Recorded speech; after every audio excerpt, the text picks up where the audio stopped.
Good afternoon. Good afternoon. Good afternoon. We are here, and once again, it is our great pleasure to be in your reality.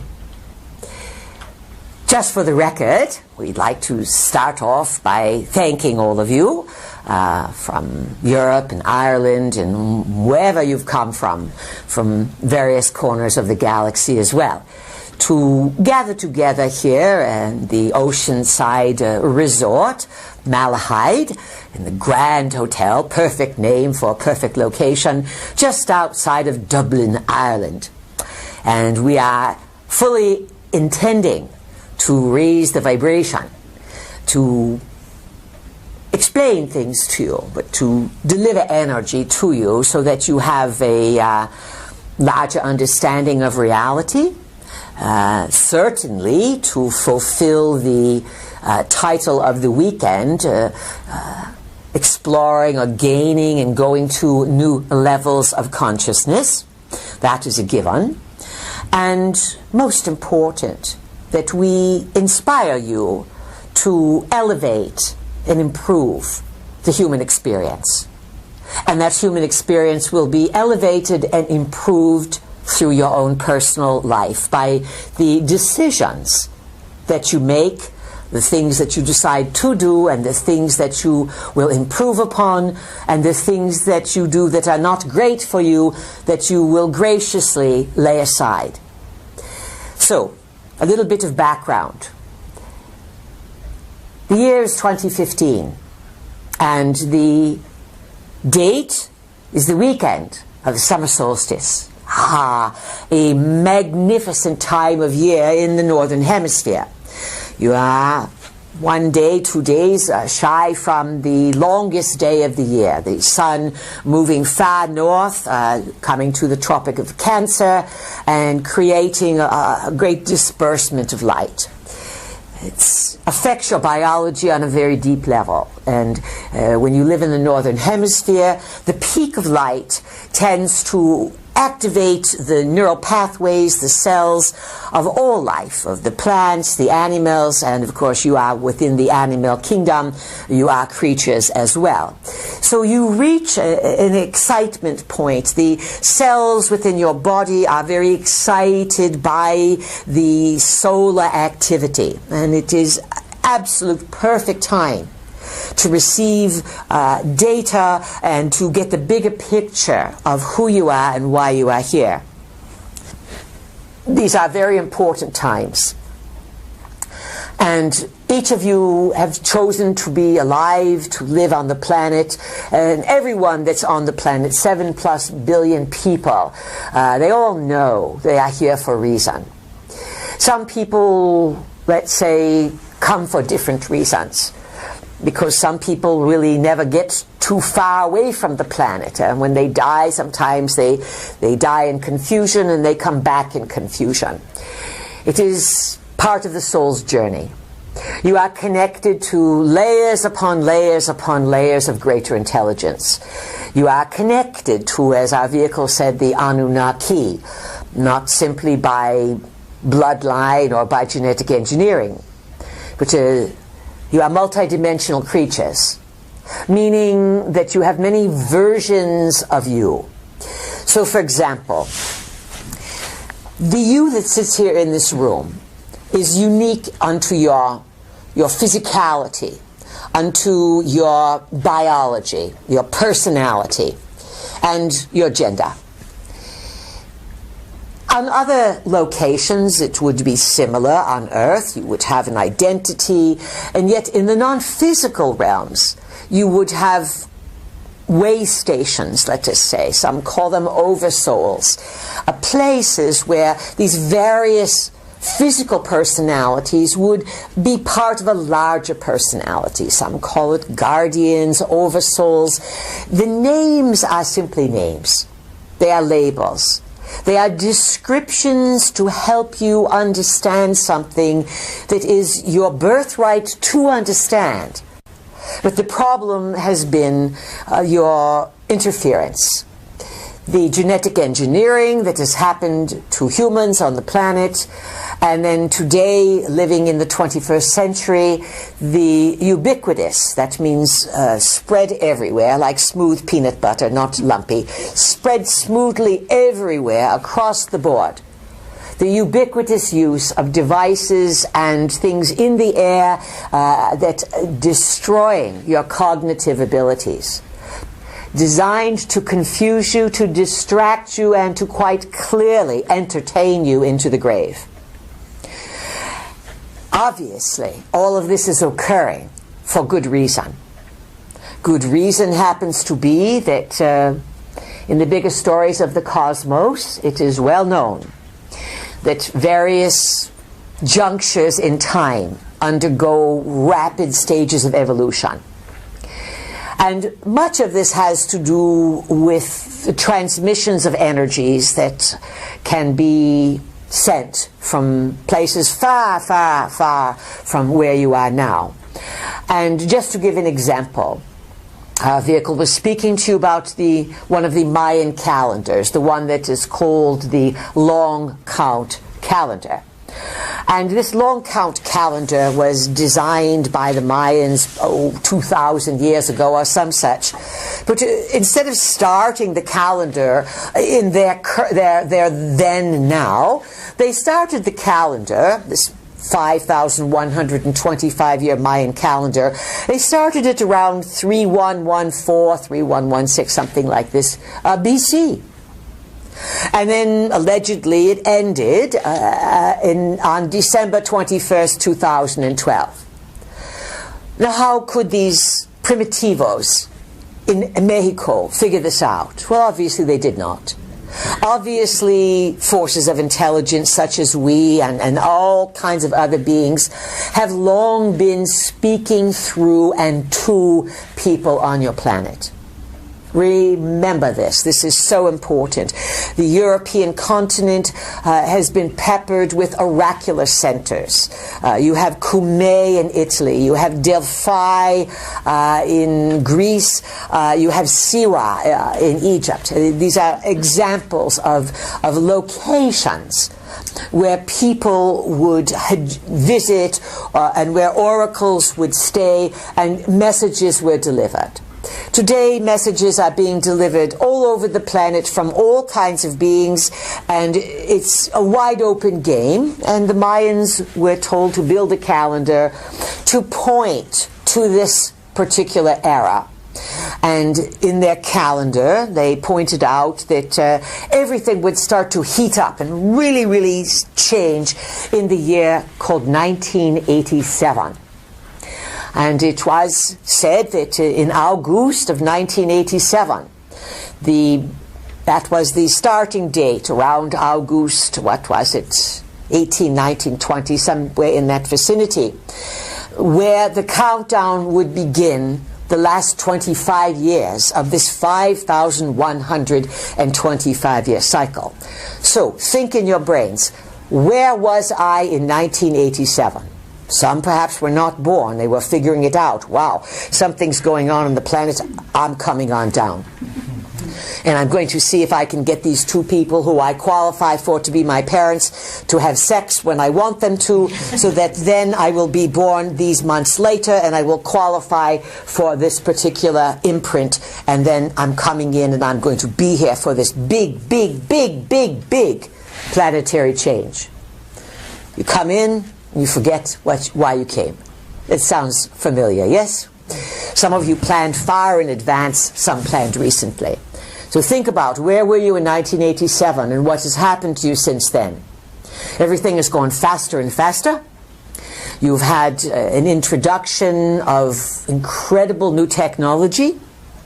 Most of that technology was delivered to humans by ETs, some of it by idea, some of it by dream, some of it by inspiration, and some of it to select members of the planet in the secret globalist family by being directly delivered, directly saying, implement these technologies on the planet so that we can track your people. Most of the technologies that are out there today are tracking devices. Your TVs can watch you. If you have a flat screen TV in your home, you are being watched. Most likely. Or the capability is there. Cell phones, even when they're off, someone, if they want to, inside the governments and the agencies, can turn them on and listen to everything you're doing. There's not a thing that you do on the internet that is not statistically studied. Not just for you as an individual, of course all those records are kept, but also to see who is awakening. What are the numbers? What are the large statistics of what is happening? And there is no doubt about it, folks. When the Mayans were told by their gods, who would be the Anunnakis in disguise, when they were given galactic astrology, when they could time a calendar to end, when the sun, the solar orb, was in direct alignment, in opposition, conjunction, in alignment with the galactic center, no Mayans figured that out. They were given that data, as has been the story of the planet. You are in constant interdimensional, multidimensional communications. If more of your DNA was activated or switched on, and if more of your cranial capacity was in operation, you would be receivers of great amount of data. You would be more Anunnaki-like.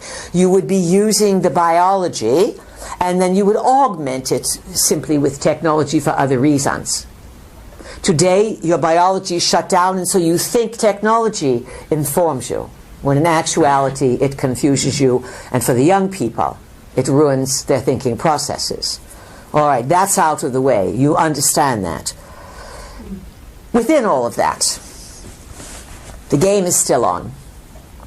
We and many, many other beings have a deep investment for our own reasons in supporting your leaps in consciousness, in supporting you to go quickly but safely and somewhat slowly from your point of view to new levels of understanding the bigger picture of reality.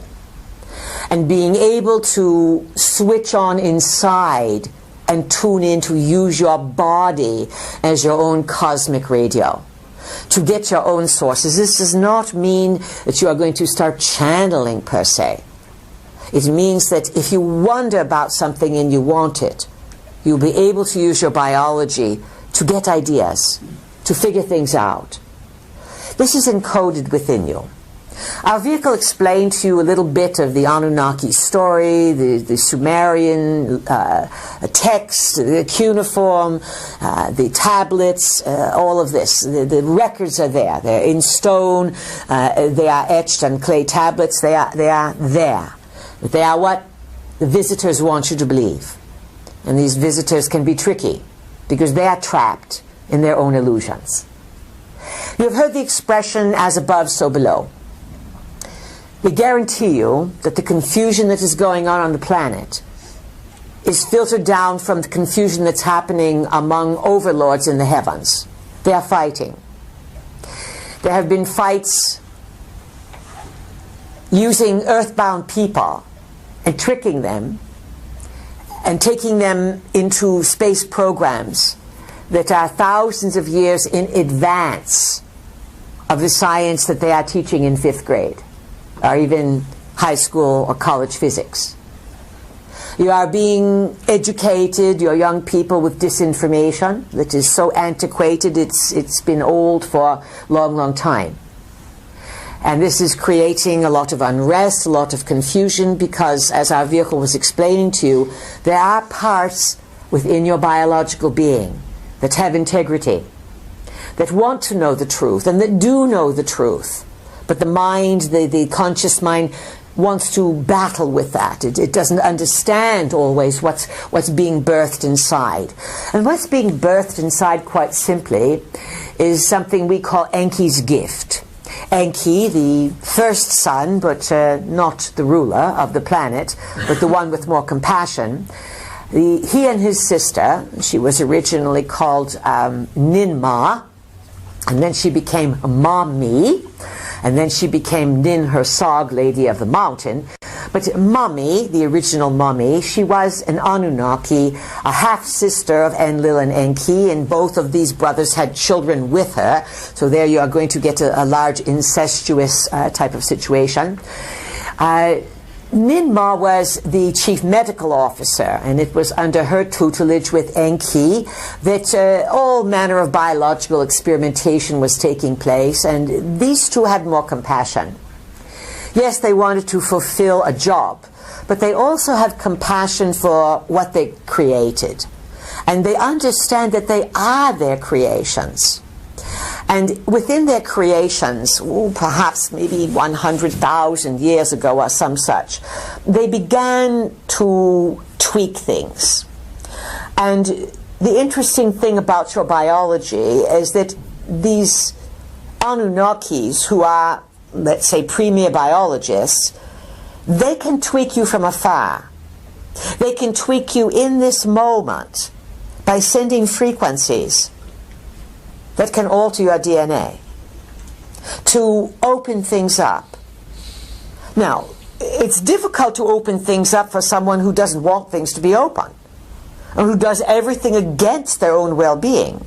That sort of person is too boring to work with. They have no potential. They'll go out and get drunk instead, over and over again.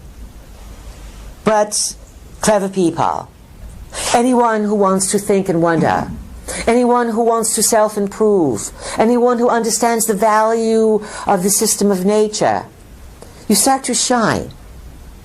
And you each glow a little bit. Those who are capable can look on Earth and see who has greater potential than others. The boring ones have no glow to them. The interesting ones glow. They give off energy frequencies that show they have some sort of thinking awareness process.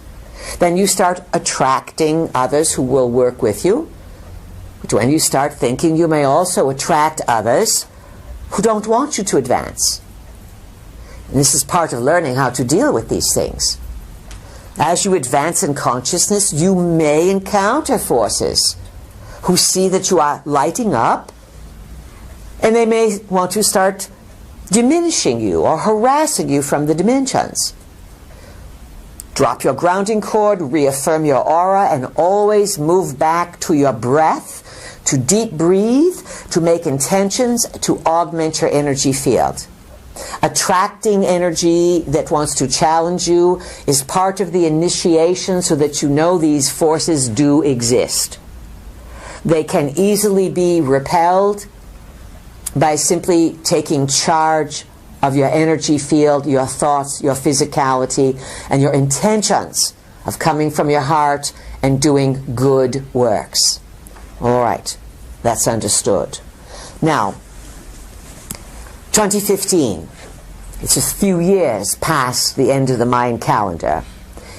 The years that the Mayans defined as being so pivotal when everything would change on the planet were the 25 years from 1987, including and through 2012. People on the planet got all excited. Something big is going to happen at the end of 2012. What would it be? Goodness gracious, we're certainly going to go in the fourth and fifth dimension. What manure.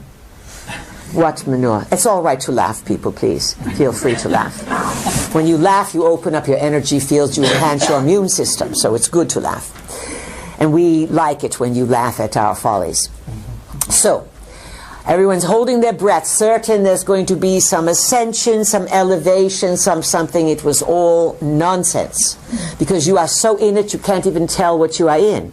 And every day, if you put your mind on it, you are incrementally increasing your awareness. No one is going to lift you up and take you off the planet and save you from the problems that are here. If they lift you up and take you off, they're probably going to take you someplace either to eat you or to imprison you as slaves. And it's been happening throughout the history of your planet that humans have been taken into space. It is to this day that some of your disappearing scientists are on the moon, and that there are colonies on Mars. So just sit with that, folks, please. The Anunnaki established bases on the moon hundreds of thousands of years ago. And they've never abandoned them.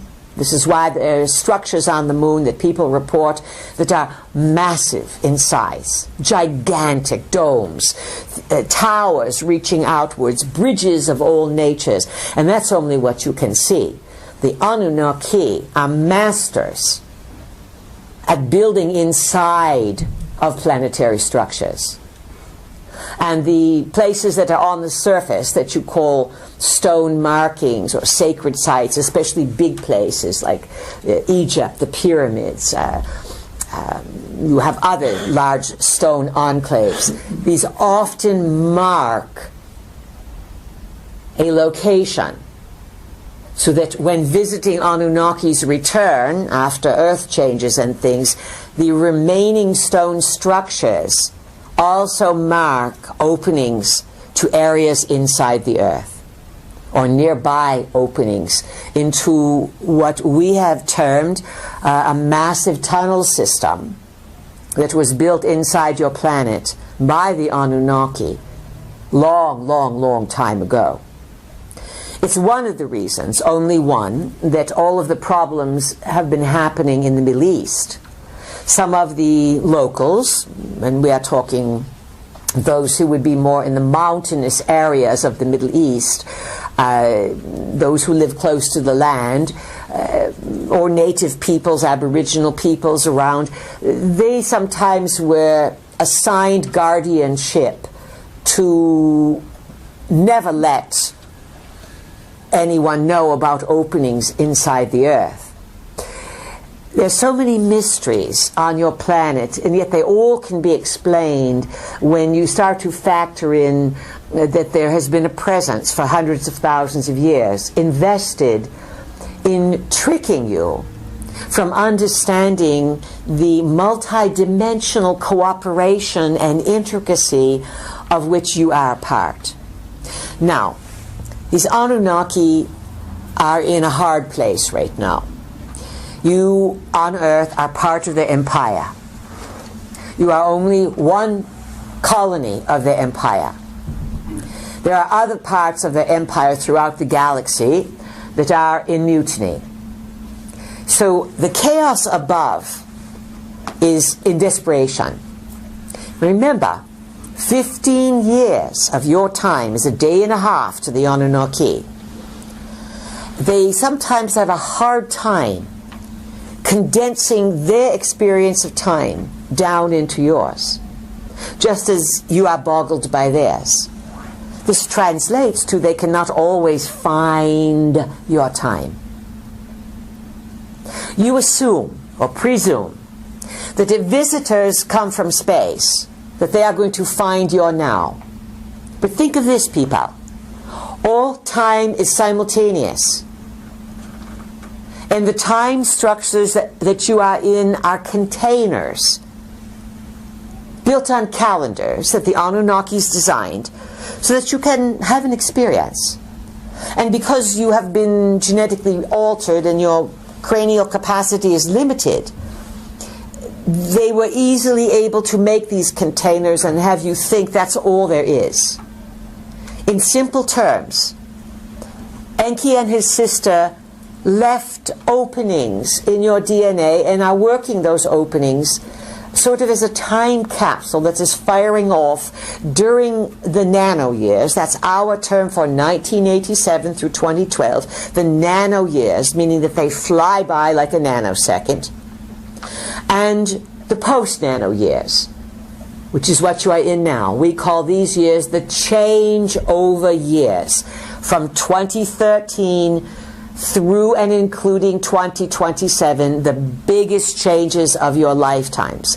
Magnanimous, absolutely mind-boggling. The changes of the nano years were the speeding of time and the intrusion of technology. Now, in these years, come the visitations, the mysteries, the stories. Everything starts to make sense. It is now time for all of the dangling participles, as they are called, the threads that seem to be unconnected, the pieces of the puzzle start to make sense. These are the most important years of your life. you will see the most dramatic changes. These changes were set into activation by some astrological configurations. Those of you who are astrologically astute may understand this, that since perhaps 2011 through and including this year, through March of this year, 2015, you had a series of 7 astrological squares between the planet Pluto and the planet Uranus. These effects, since 2011, have been breaking down and dismantling the planetary systems that are working against people. Unfortunately, you're going to see a lot of governmental and systemic collapse. The clock is ticking, the timer is on, and the Ponzi scheme has been the financial situation. And this is where you probably are going to feel it the most. It looks, and again, things can look a certain way and the probabilities can change because there's no one future that you are all in. Every time you change your mind, you change the way things come down. When you say to yourself, well, I'm not here for any nuclear explosions, I am not going to be in a destroyed reality. Well, guess what? You won't be then. Because there's so many choices. And yet when it's winter, you're not going to turn it into summer. Oh, you may for a few hours, but you are not going to change the seasons. But you certainly can change how and where you experience many aspects of your future. So, for example, if an economic collapse occurs, which really looks likely because all over the globe there's a lot of scuttlebutt. The Ponzi scheme has been, you've been trading pieces of paper, they're worth nothing. They used to be worth something, but now they are worth nothing because someone in the back room keeps rolling out more and they're backed not by any kind of precious gold. There's nothing valuable to back them. And your currency could be backed by diamonds, emeralds, anything. Anything it is great value could be kept in one place and then papers distributed, but that's not how it is. Now remember, any financial system knows that it's going to be the most powerful system if it is backed by gold. And the U.S. used to be the big gold reserve currency, the dollar. The U.S. is going to go belly up. It is going belly up. And when the U.S. goes belly up, some of you say, oh good, they deserve it. That's fine. But it's going to affect the entire globe. It's going to break the back of world economy. And it looks as if it is going to be the Chinese with their renminbi and their yuan and their 30,000 tons of gold that they've just announced they have. It's going to be a huge, huge switch. The euro, of which you use here in Ireland, is in just as much trouble as the US dollar.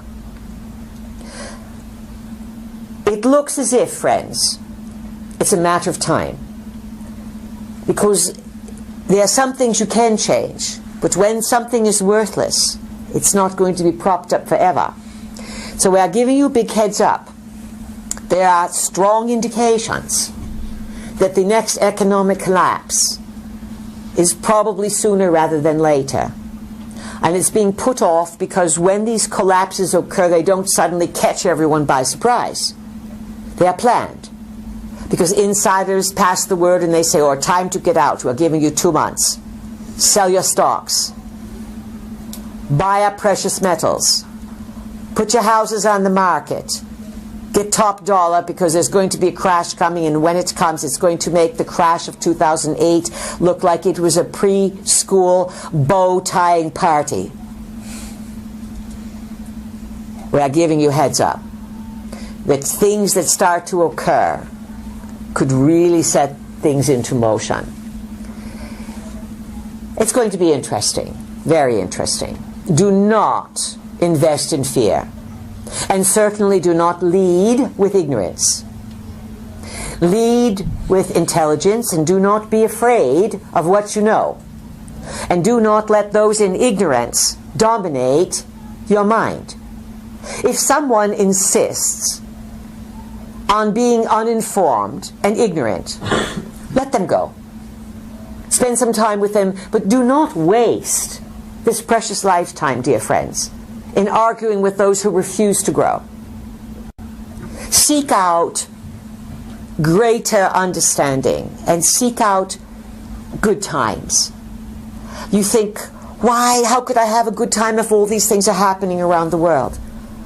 When you get together and you walk by the seashore, when you visit the old stone sites, when you pack up a picnic, when you get together in the pub and you cheer and you toast to activating the DNA, this is you taking charge of your lives.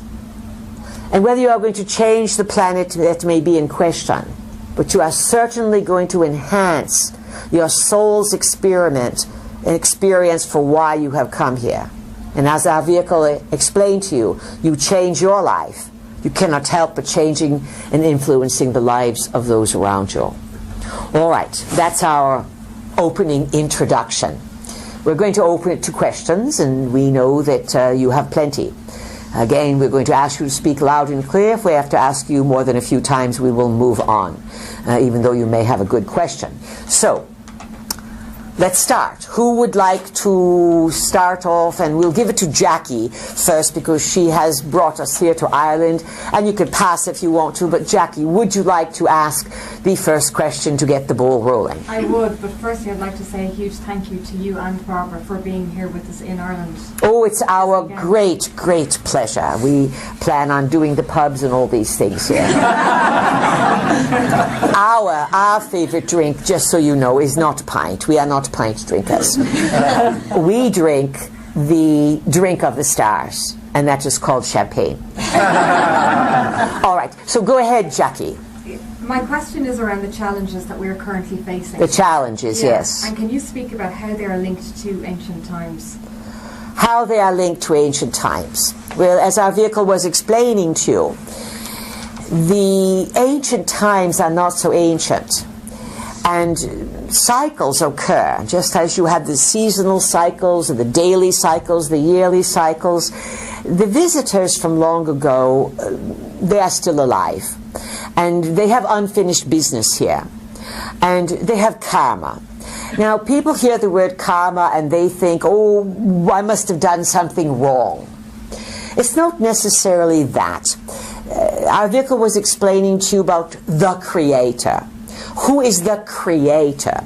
The Creator, it's unknown. We don't know who the maker or the Creator is. No one does, but everyone knows of it.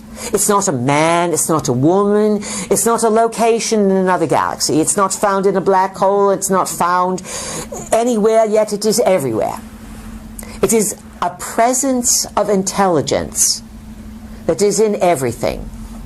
And if you were switched on, you could go down to the seaside and pick up a pinch of sand and hold that sand and say, "Sand, tell me the story."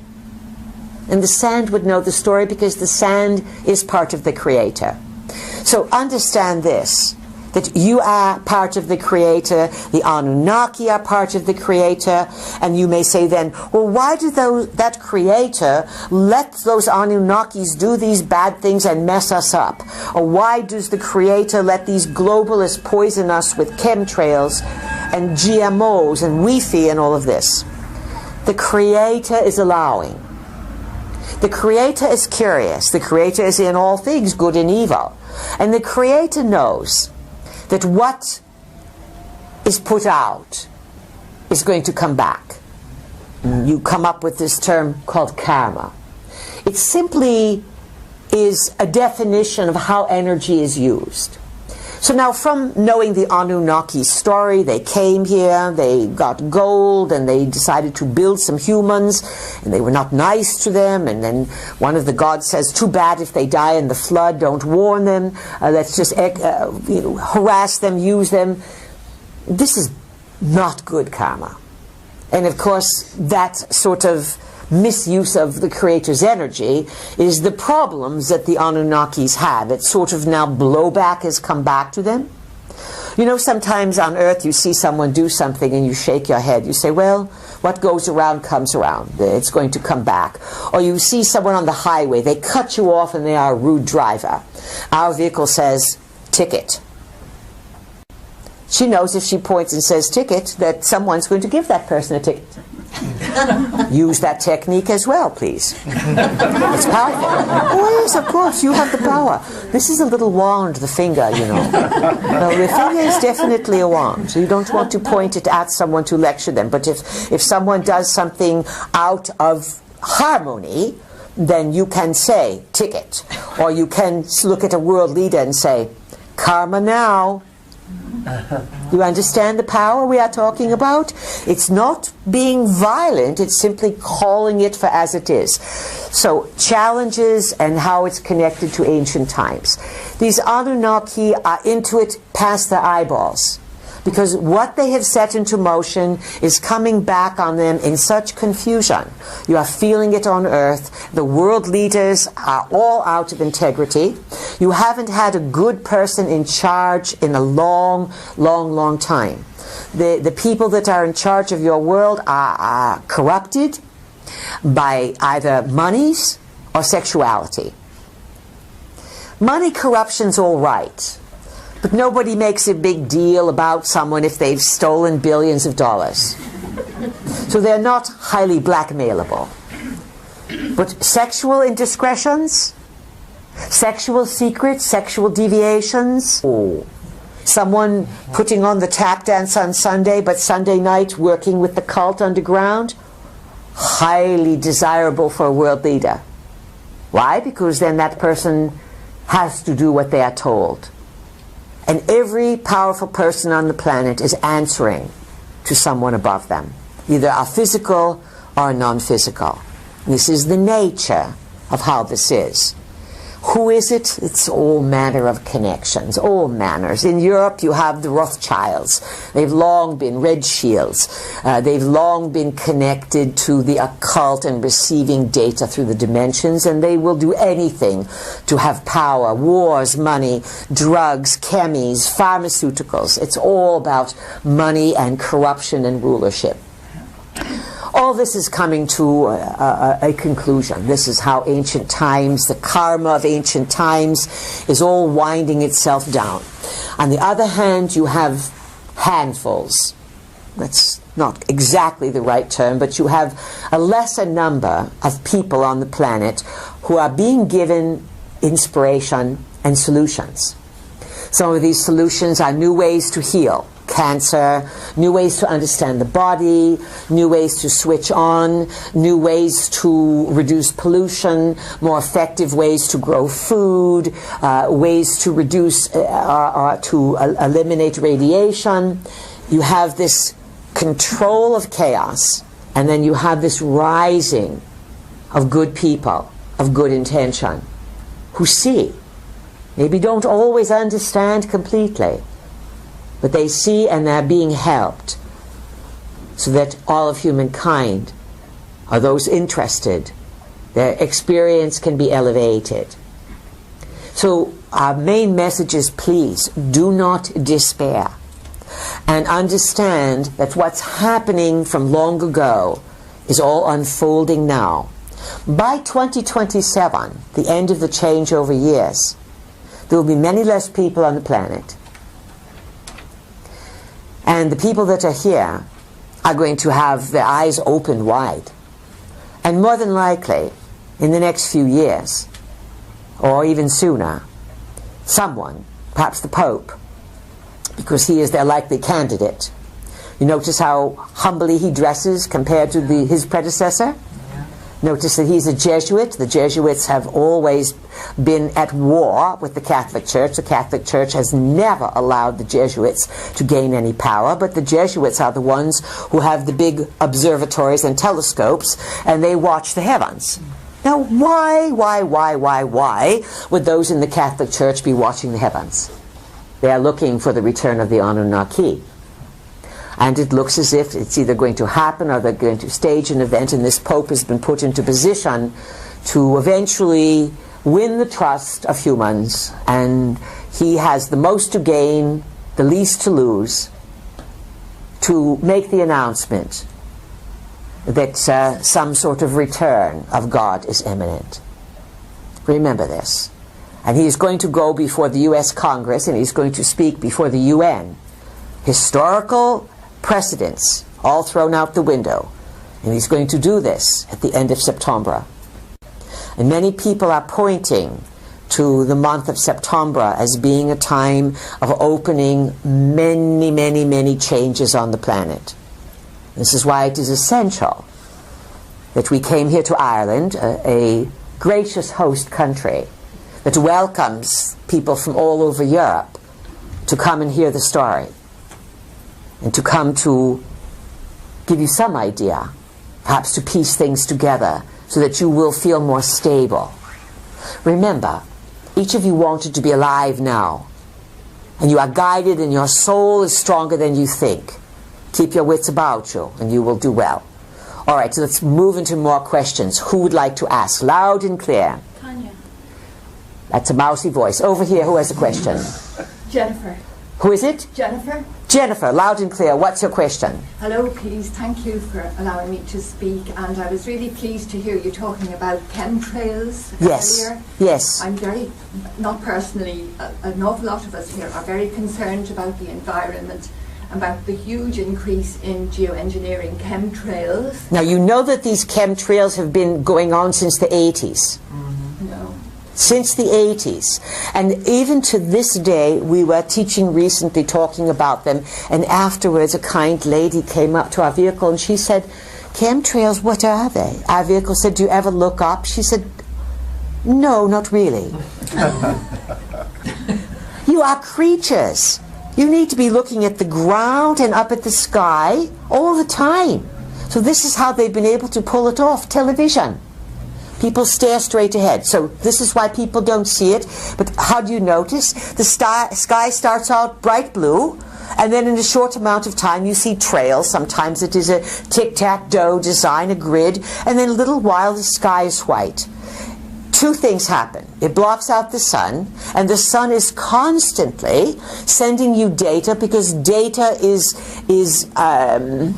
it rides the light frequencies. And the sun is an intelligent communication device. And so the sunlight actually sends you data and updates you constantly on your intelligence. And then the chemtrails block this out, and they are distributing, as people have said for a long time, barium, aluminium. Aluminium has been described as a culprit in the rapid rise of Alzheimer's disease, of which it is reaching epidemic proportions, along with autism and obesity. Well, there you have it. No one can solve all of this. And someone recently pointed out to us that there was a doctor or some such from Germany who paid to have some of the particles from chemtrails analyzed, and found that they are spraying also something called Lyme disease. So now what's your question, Jennifer? My question is, a lot of us feel very helpless, but I believe there's a solution, and I'm sure you know about Orgonite.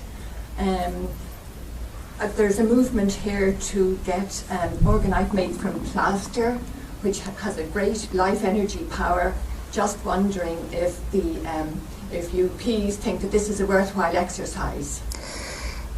Anything you do, Jennifer, is going to be worthwhile. Why?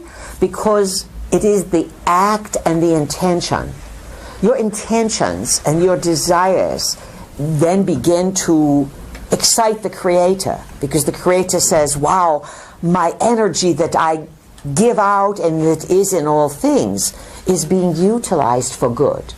So your intentions count, but also there are people taking even bigger action.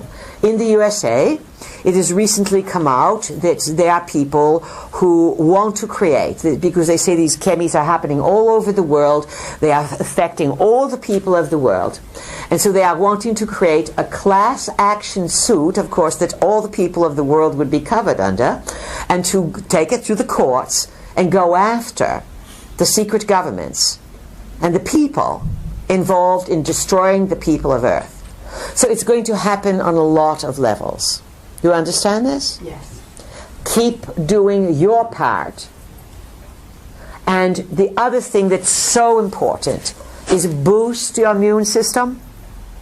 The people that despair the most, the people who have the most problems, the people who live from day to day in poverty, have the weakest immune systems. There's no need for poverty. But if you are convinced that you are poor, then you're going to be poor. If you are convinced that perhaps you can improve and that you can attract more abundance into your life, then do so. And if you say to yourself, you know, I used to say, I just have enough. I just have enough. Why do you want just enough? Words create. You can have plenty. You can say, I always have plenty.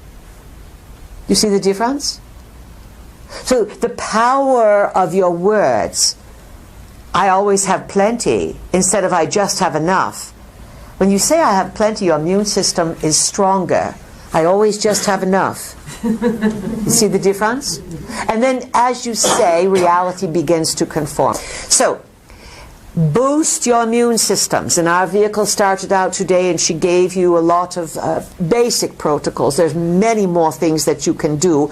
And as we said to you, laughter, good times, socializing, good sex, honest, loyal, wonderful sex, good health, good exercise, a good night's sleep and rest. All of these things can be immune system boosters, because the immune system is boosted by joy and happiness. And it is diminished and weakened by worry, despair, and world situations on the media that depress you. So much less media also. Or if you look at the media, say, I wonder why they want me to believe this. I wonder why they want me to think this.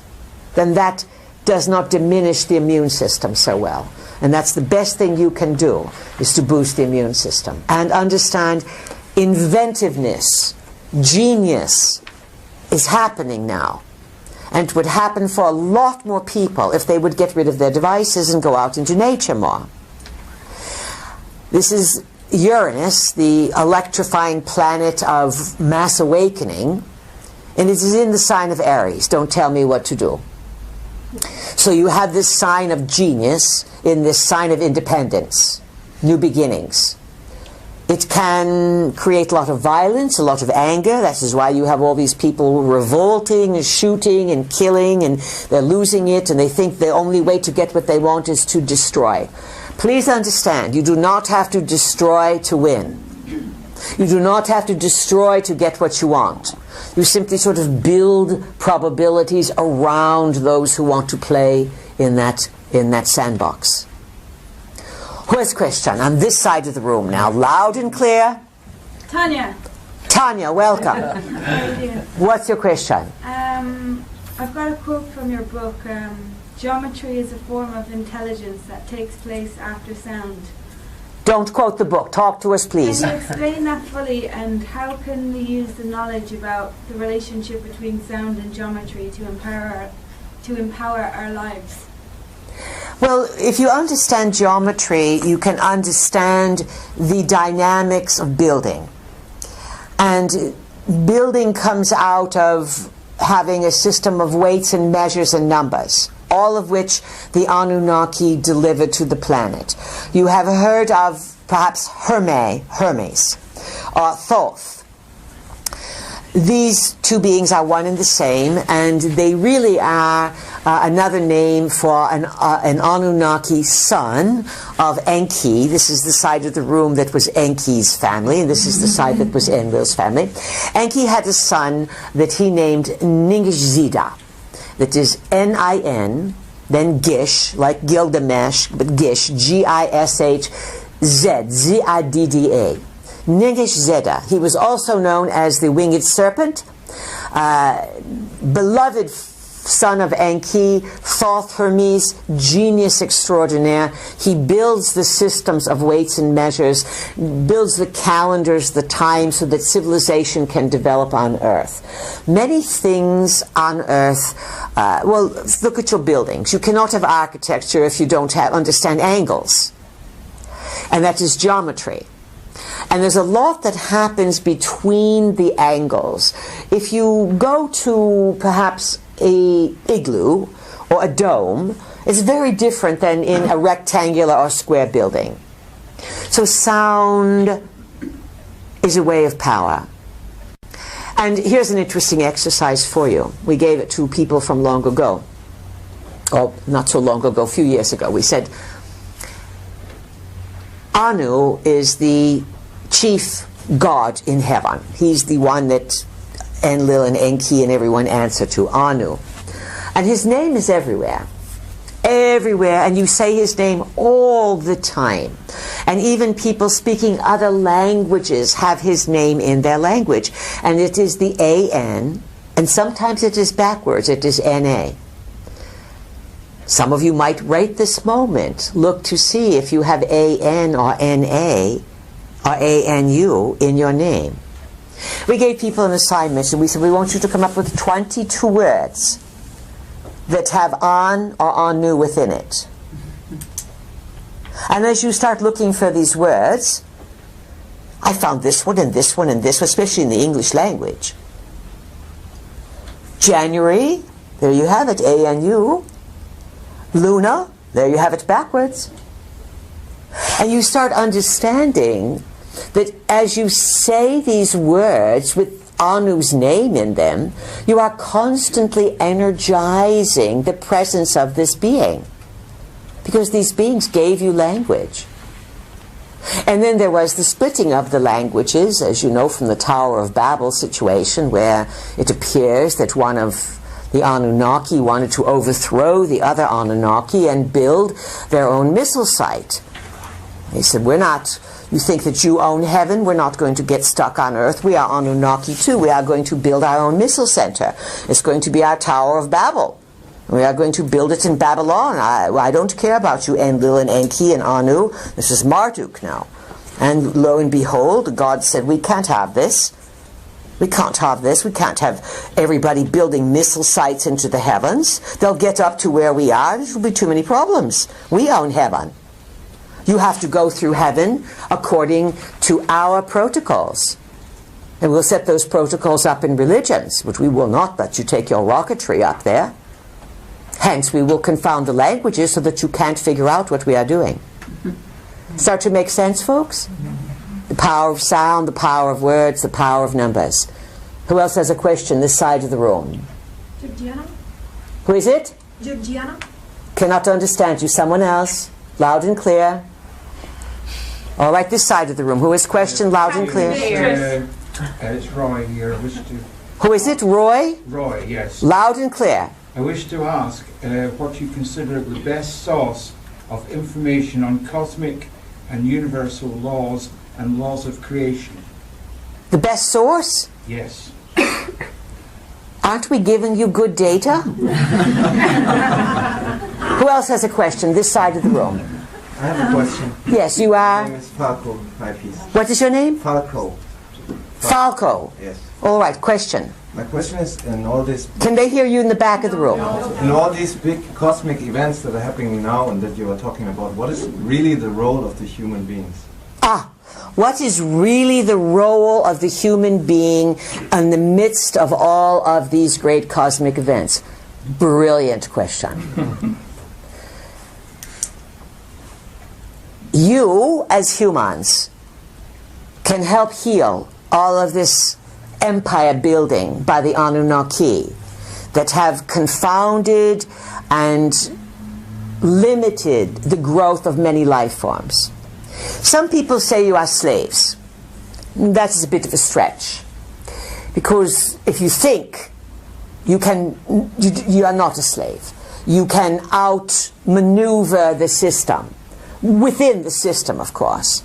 You are not going to suddenly sprout wings and fly, but you have a lot of freedom to awaken, and as we said to you, Enki left something in the humans, in some humans, let us say, that's coming around and it's being activated. And then some humans, as they wake up, can then vibrate at a new frequency. Any frequency that you vibrate at is felt by others because you are highly telepathic, whether you know it or not. You always are picking things up around other people. That is why when you're driving on the highways and there's all kinds of cars, it can be overwhelming. You get somewhere and you feel so drained. It's not just the driving, it's that you are in the anxiety and all the chaos of all the other drivers, and you're psychically picking it up. And then if you are using your cell phones and your Wi-Fi inside of cars, it's suicide. Just know this, folks. Wi-Fi is suicide.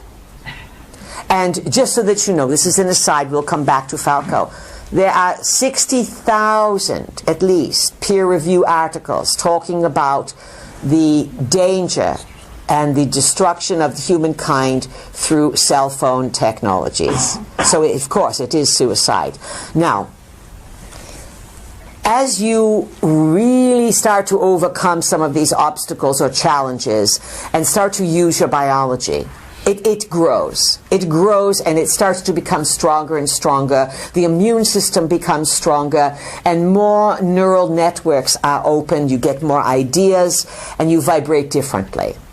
And as you feel good and you feel confident and your energy field goes up and you are using your chi, so to speak, others feel it.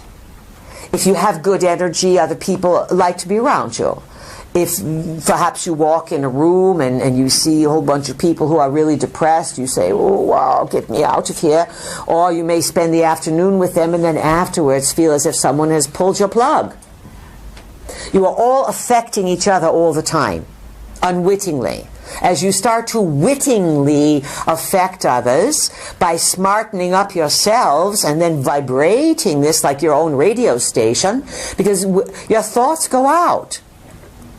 This is how you improve the human condition. And we speak to those who are interested in improving their condition. We are not going to go on the radio, on TVs, movies and stuff and speak to those who want to eat slops. You have to seek out self-improvement. But once you seek it out, you're in the game. And it's your job, not ours, to get those who don't want to awaken. That's a tougher job than ours. At least we are speaking to those who want to awaken. You understand, Falco? Yes. Good. So vibrate out your power. Who else has question this side of the room now? Catherine here. Catherine here. We hear Catherine. Loud and clear. I would like to know. Can they hear you in the back of the room? I would like to know how we can best protect our children or educate them in light of an obsolete educational system, in addition to homeschooling or apart from homeschooling. Another excellent question, Catherine, of course. You are up against a lot of turmoil, a whole systemic change. Remember, in these changeover years, 2013 through 2027, everything is going to alter drastically in a lot of systemic failure. Hospitals, supplies being transmitted, air travel, educational systems, colleges. It's all decaying because they're greedy people. It's all about money or controlling, and it's not about really producing well-adjusted individuals. That's not what the globalists want. It's your job as a parent, each of you. It's a big responsibility to be a parent. Oh, it's easy to have sex. It's fun. And sex is to be fun. But there's a big responsibility to it. And when little beings come in, that karma will follow you for lifetime to lifetime to lifetime. Because those little kids grow up, and if they have problems, they carry those lifetimes and they get regressed and they say, oh, 5 lifetimes ago my mother did this to me. Yipes. Yipes. Not 5 weeks ago, 5 lifetimes ago. So we are laying it on thick that you have a duty as a parent to explain, to educate. And you are not to be best friends with your children. Oh, of course you are their great friend when they're very young. But you must educate and explain and discipline. And then if you've done a good job, once they are past 28, their first Saturn return, then you can become good friends with them. because then it's time for you to zip it and to not dominate too much advice. The parenting days are over. You do not turn to adult until you are 28 years old.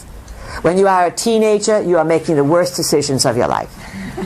15 years old, you are halfway there. The hormones are crazy. They are raging. Everyone go back to 15 and think of a very bad decision they made. Yipes, right? And how long did you pay for it? Sometimes it's still there. Forgive yourself for being stupid. That's the best thing you can do. And forgive also people who have done bad things to you. It's never worthwhile to carry that resentment around with you. So back to the children, because it weakens your immune system. And you strong immune system, smart being. Now, you must educate them and do not rely on the systems. Homeschooling can be very good. It can be isolating, though. And then there's the will of the children. They don't want to do what you want them to do. So, of course, you're going to have reorganizations of parents now. You must do your very best to hold your children completely and totally responsible for their activities. If the children say, I want to use this cell phone, I don't care what you say. You pay the bills. You have the right. You must start when they are very, very young, and you must lay down the rules kindly, not meanly. And always explain and understand. You don't have to explain completely. Sometimes, no is the answer. You won't understand why anyways. And then you reward them for good work. Simple rewards. Come on, I'm going to take you, we're going to go look at the birds down by the sea. That's a reward. Then maybe we'll go out for an ice cream cone. Only once in a great while. I don't want you eating too much sugar. You understand, Catherine, what we are at? Yes, I understand. What else do you want to ask us? Well, I suppose it's in light of that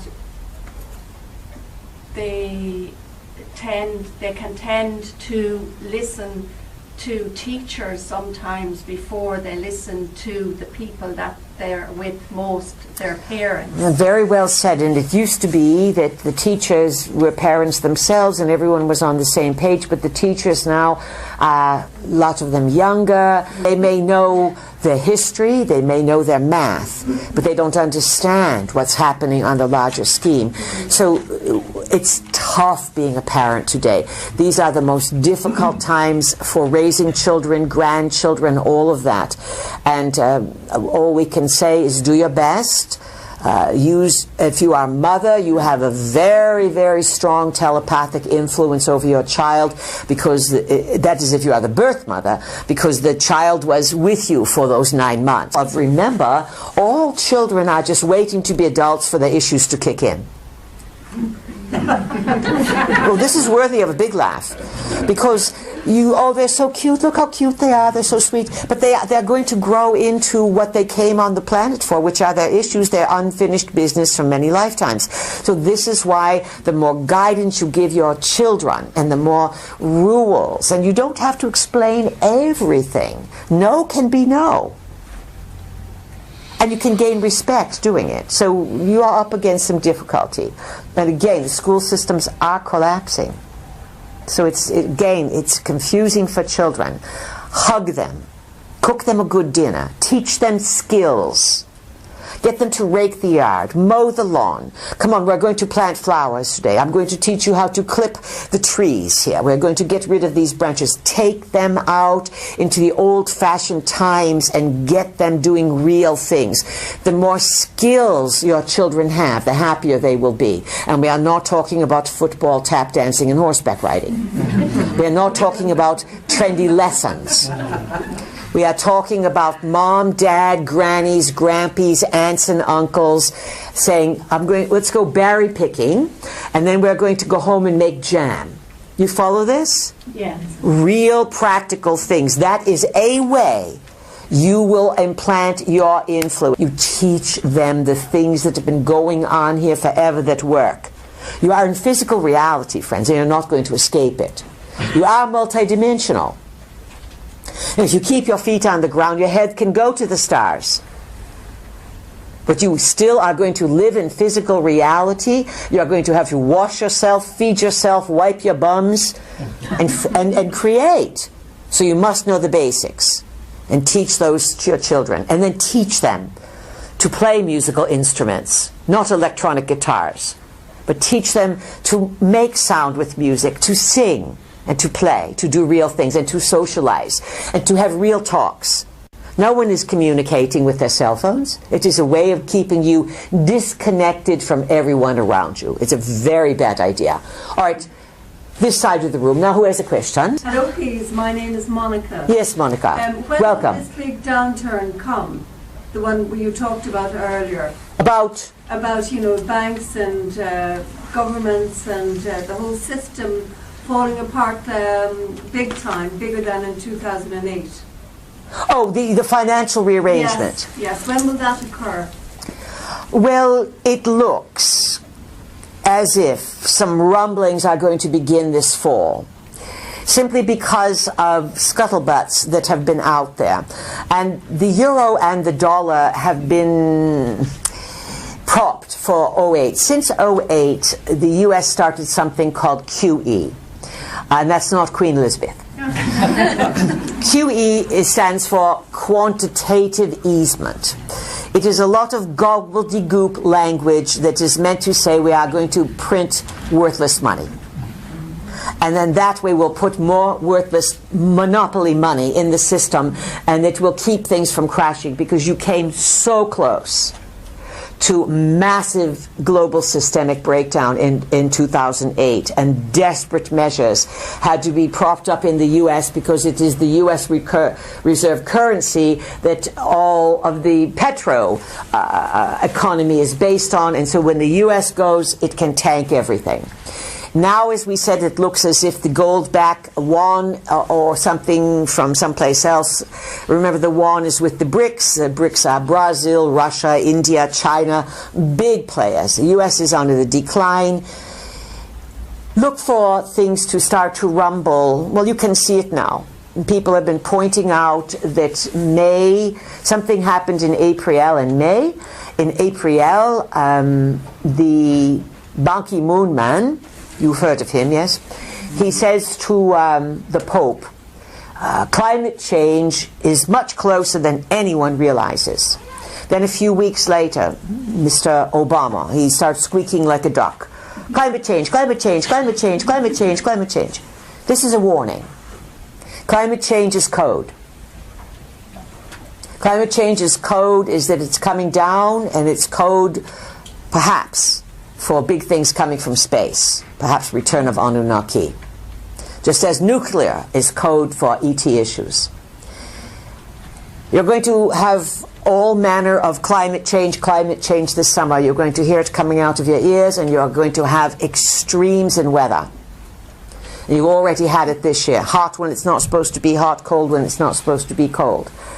You experience it locally, but it's happening all over the globe. Some of this is the result of weather wars, which has been around for many decades.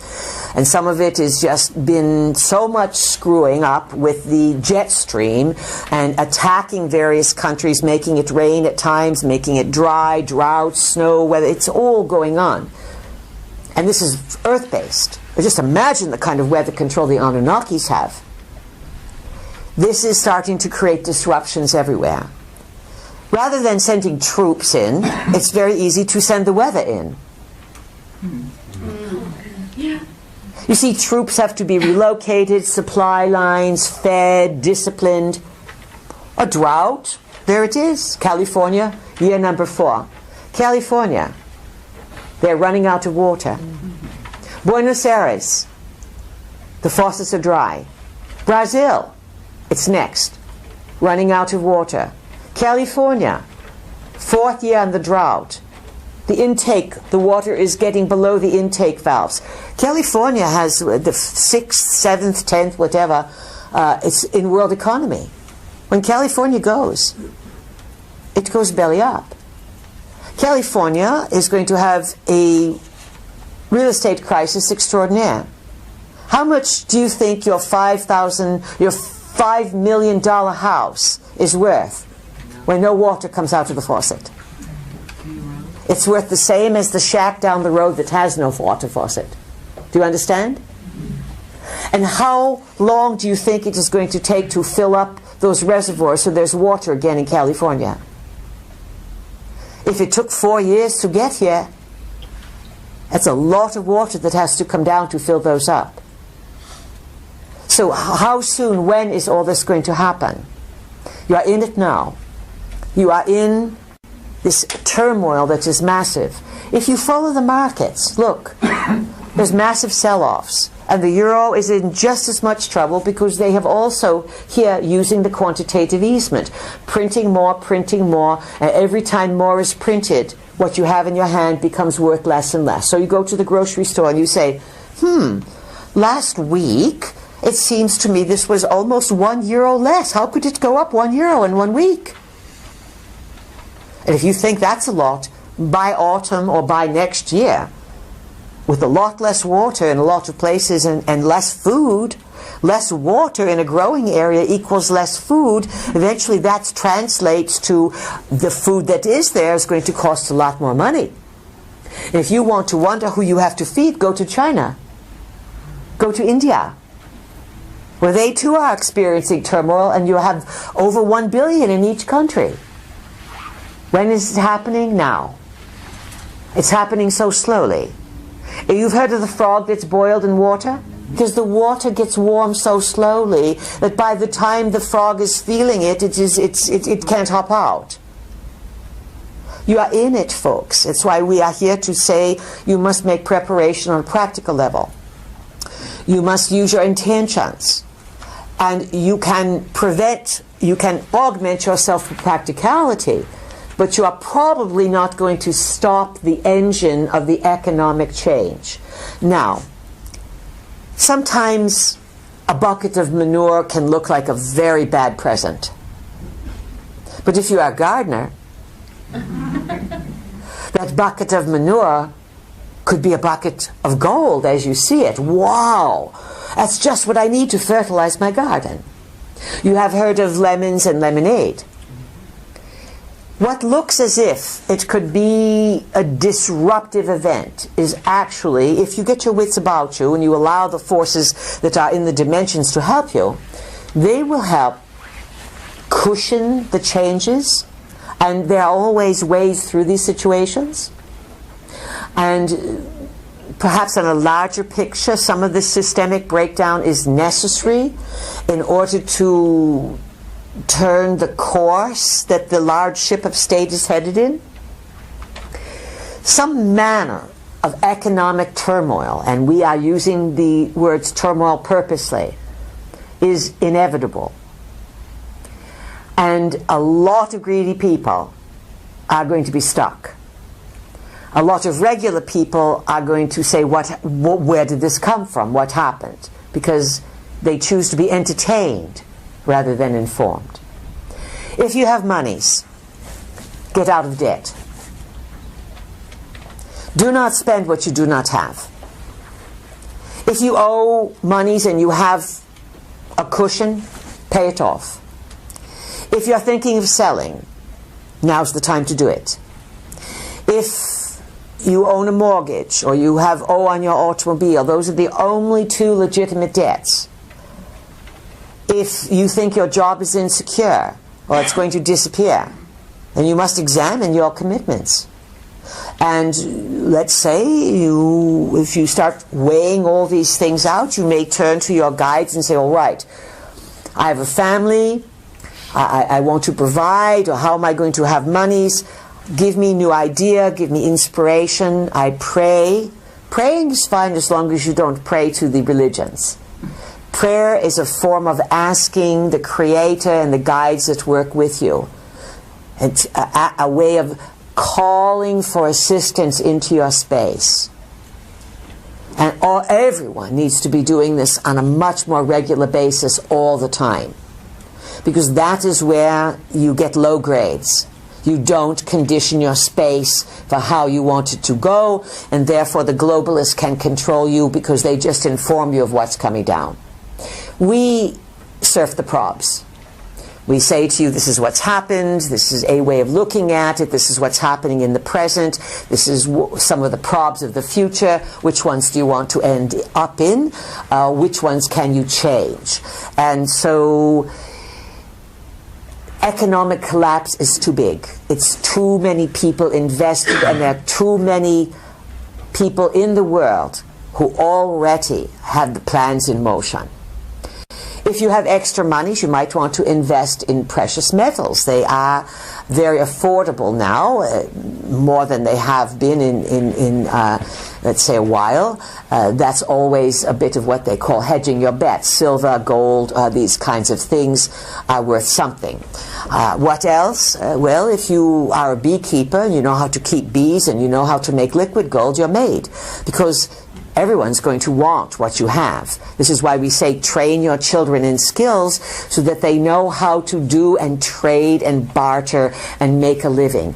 Education today, you pay $100,000, you can't get a job, it's a Ponzi scheme. You understand, everyone? Let's see what else we can tune into, and then we are going to give you your lunch time. These are very, very challenging situations that you are facing, and yet they are doable, because you have within you the smarts.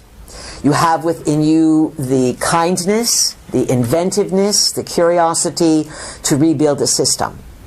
And you have tremendous support from some good Anunnakis and some very, very good intended visitors and dimensionals who value Earth, who value this place that we call the living library.